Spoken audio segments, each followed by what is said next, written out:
সেকেন্ডের মধ্যে যাও, উঠো। শুধু অলসতা। কি হলো? দেখেন গরম পড়ছে প্রচুর, তাই একটা পাউডার কিনে নিয়ে আসলাম। হ্যাঁ, এই পাউডারটা অনেক ভালো, গা ঠান্ডা হয়ে যায়। আর রাজশাহীতে প্রচুর গরম যে। গরম পড়ছে আজকে, দেখেন না একটু ঘুরে আসলাম, তাই দেখেন কালো হয়ে ঘামে টামে একাকার হয়ে গেছে। ভালো করেছো পাউডারটা এনেছো, পাউডারটা দরকার ছিল। রোজা আছেন, বেশিক্ষণ তো সময় নেই ইফতারি, চলেন রোজা করে নেন। হ্যাঁ, শাশুড়ি কখনো মা হয় না। আসলে কি শাশুড়িকে আমরা মা ভাবতে পারি? কখনোই না। নিজের মা যখন ছোটোখাটো একটু কিছু বলে থাকে, সেটাকে আমরা বলি মা তো মাই।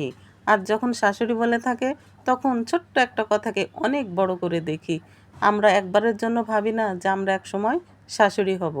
যাই হোক, আমি যখন রোজা থাকি আর এই কাজগুলো আমার ছেলে নিজে থেকেই করে থাকে। মুড়ি মাখা থেকে শরবত বানানো, পানি ঢালা, পানি আনা, সমস্ত কাজগুলো ছেলে আমার নিজে থেকেই করে। যাই হোক, এটা দেখে আমার বেশ ভালো লাগে। আর মন থেকেও ছেলের জন্য দোয়া আসে। এদিকে আমি খাবার গরম করে নিলাম। যেহেতু দুপুরের খাবার, আমার শাশুড়ি মা আজকে সবাইকে খাওয়িয়েছে, অন্যান্য ছেলের বউ, ছেলেরা, নাতিপুতি সবাইকে।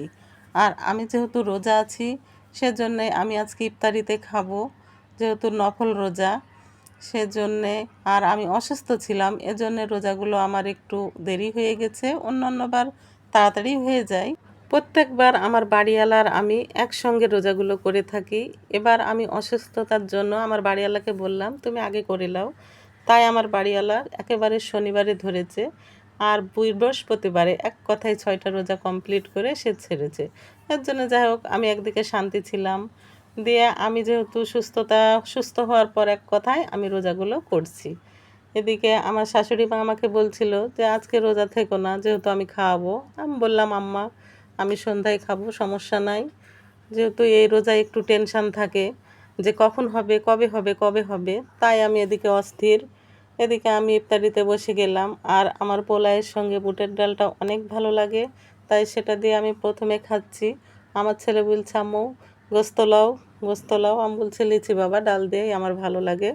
এটা মুরগির গোস্ত নিলাম, নিয়ে আমি খাচ্ছি। শুধু এটা না, সাথে আরও অনেক অনেক আয়োজন ছিল। তার মধ্যে রোস্ট ছিল, গরুর গোস্ত ছিল, যেটা আমি গরুর গোস্ত আমার সমস্যার জন্য খেলাম না। আর মা বলে কথা, ছেলে যেন আরেকবার মজা করে খেতে পারে, সেজন্য আমি রোস্টটা রেখে দিয়েছি তার জন্য।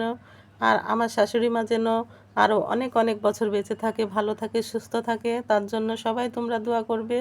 আর এভাবে আমি খাওয়া দাওয়া শেষ করলাম। আমার মতো তোমরা কে কে শাশুড়ির ভালোবাসা পাও অবশ্যই জানাবে। কি বাবা, তুমি এভাবে শুয়ে থাকবা? যাও, সন্ধ্যার পরে পড়তে বসতে বলতে হয়। যাও যাও যাও, এই মোবাইল টিপাই গেল না তোমার। যাও যাও, 1 সেকেন্ডের মধ্যে যাও, উঠো। শুধু অলসতা।